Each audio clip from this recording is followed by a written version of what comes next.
Have you ever wondered whether your cat actually thinks of you as their mother? It sounds like a sweet idea, and it is. But it's more literal than most people realize, because a lot of what your cat does around you isn't general affection. It's a specific set of behaviors cats reserve for one relationship, and they've pointed all of it at you. Most owners miss it, because these things look like ordinary cat stuff. A cat sleeps on you, licks your hand, makes a noise at the door. You barely register any of it. But each one has a specific origin, and the origin is the same every time. Hi everyone, I'm Leo Bennett, your neighborhood cat guy. Today I'm giving you 7 signs your cat has filed you under mother. And I want you to hold on to one thing as we go, because by the 7th sign, this whole thing turns around. The same instinct that makes your cat treat you as their parent doesn't stop with them. At the end of this, you're going to watch it flip, and you'll find your cat has been quietly mothering you right back. Small thing before we carry on. This is one chapter of a much bigger conversation about what your cat is trying to tell you, and I've gathered all of it into a book called The Happy Cat Manual over at leobennettsecrets.com. Go take a look if you want more happy years with your cat. That's all. Let's start with the one that's probably happening every night. Number 1. They fall asleep on top of you. Your cat has options. The whole sofa, the sunny patch by the window, the bed you spent far too much money on and which they have never once used. And instead of any of that, they climb onto a breathing, shifting, occasionally snoring mattress and go to sleep there. That choice means more than it looks. Sleep is the most defenseless a cat ever gets. Unconscious, they can't watch for threats, can't run, can't react.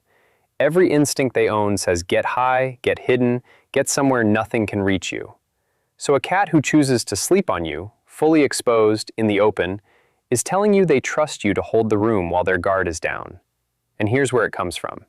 Kittens sleep piled on their mother in a warm heap, soaking up her heat and settling to the rise and fall of her breathing. That's the first thing a cat ever learns about safety, and it's learned lying on a body. So when your cat curls against your chest and drops off to your heartbeat, that isn't a coincidence of temperature. That's original wiring running exactly as built. In that moment, you're not the furniture, you're mum. So don't shift them the second your arm goes numb. A cat who gets moved every time they settle eventually stops settling. Number 2, they come and check on you when you're off.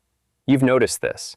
You've gone quiet, or you're curled up feeling rough, or you're just not moving around the house the way you normally do. And within a few minutes, there they are, sitting nearby, watching, not asking for anything. That's not nosiness, and there's real research underneath it. In 2019, researchers at Oregon State University ran cats through what's called a secure base test, the same setup used with human infants, and found roughly 2/3 of cats form a secure attachment to their owner, treating that person as their source of security. In plain terms, your cat has quietly appointed you the fixed point they measure everything else against. And here's what that looks like in a living room. If you're the secure base, your cat keeps loose tabs on you all day. Your rhythm becomes their rhythm. So the moment that rhythm breaks, you go still, you go silent, something nudges them to come and find out why. Which is exactly what a kitten does with their mother. Wander off, explore, come back and check she's still there, then go again. That's why the check-in feels personal. It is. You're the ground their safety is built on, and they've come to confirm it's still solid. And it works in reverse, which is the part people don't think about. If you're the anchor, your unpredictability is their instability. Irregular hours, a routine that changes weekly, long unexplained absences, all of it reads as the fixed point moving. Consistency isn't a small kindness with cats. It's most of the relationship. Number 3, they groom you.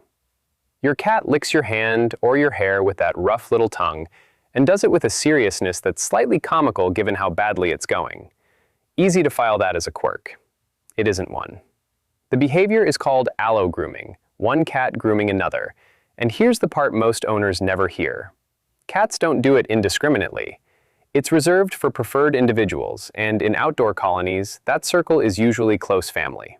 Littermates, mothers and kittens. It's not a casual hello, it's a family pass. And where did your cat learn it? From the first minutes of life. A mother cat grooms her kittens constantly, and that licking isn't only hygiene.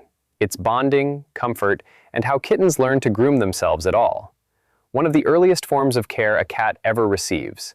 So when your cat points that tongue at you, They're pulling you inside that circle. They've looked at this enormous, hairless creature that can't even lick itself properly and filed you under family regardless. Which explains why it can feel relentless. They're passing down the care they got to the thing they trust most, and they've clearly decided you need the help. And if this is sounding familiar, hit like and subscribe.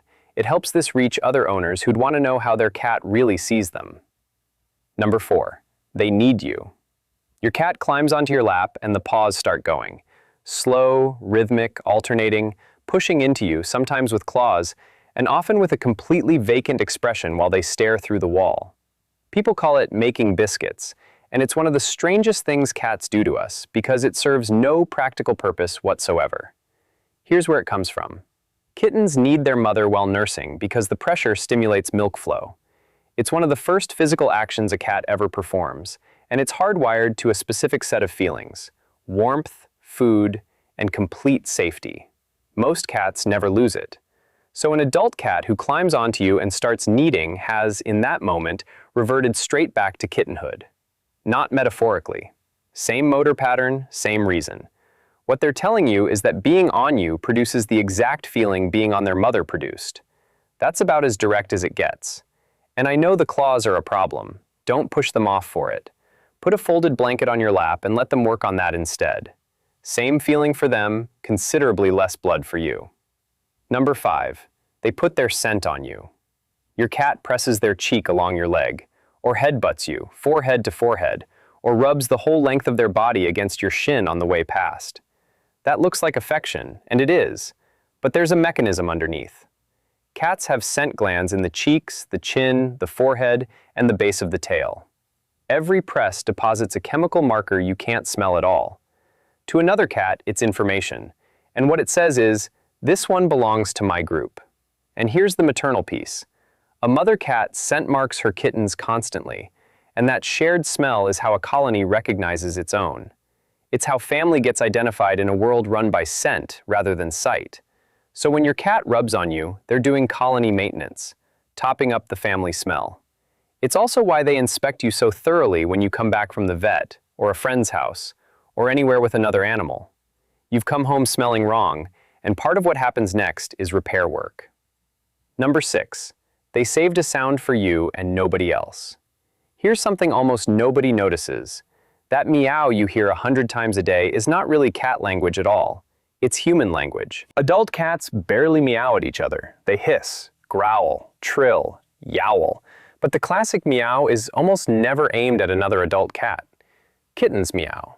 Kittens meow to tell their mother they're cold or hungry or lost. Then they grow up and stop using it on other cats. But they don't stop using it on us. And here's the detail that lands it. Feral cats, living without close human contact, largely go quiet as adults. Cats raised around people keep the meow their whole lives. So think about what that means. Your cat dropped this sound with every other cat on Earth and kept it for exactly one audience. The very first call they ever made, the one built to summon their mother, is the one they've aimed at you.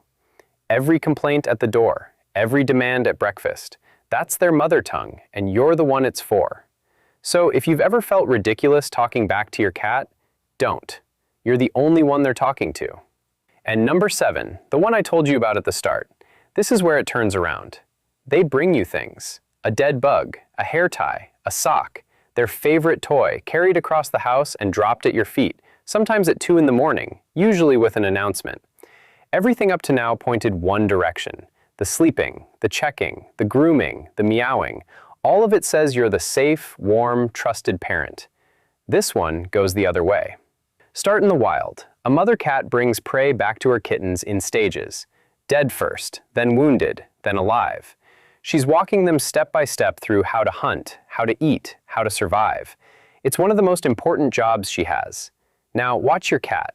They track something down, carry it over, and put it in front of you. And then they wait. They don't eat it. They don't take it away. They stand there looking at you and at it. Many behaviorists believe that's the same maternal program running. In that reading, your cat has watched you for years, noted that you never catch anything yourself, concluded you're a beloved but hopeless hunter, and started bringing you lessons exactly as they bring them to a kitten. Indoor cats do it with toys and socks. outdoor cats with prey. Same instinct, different props. And I'll be straight with you, because this is a leading theory rather than settled fact. Some read it differently, as simply sharing a catch with family or hauling something valuable back to the safest place they know, which happens to be wherever you are. But every version lands in the same spot. Your cat counts you as family worth providing for, and that isn't a category cats hand out freely. So whatever arrives at your feet, try not to react with horror. Say thank you, deal with it quietly later, and understand you've just been given the most generous thing this species does. So there's the flip. To be their mother, you had to become their kitten.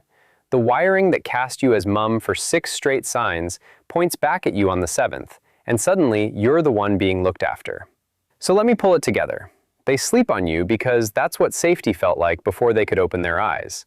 They check on you because you're the fixed point they navigate by. They groom you because you've been filed under family.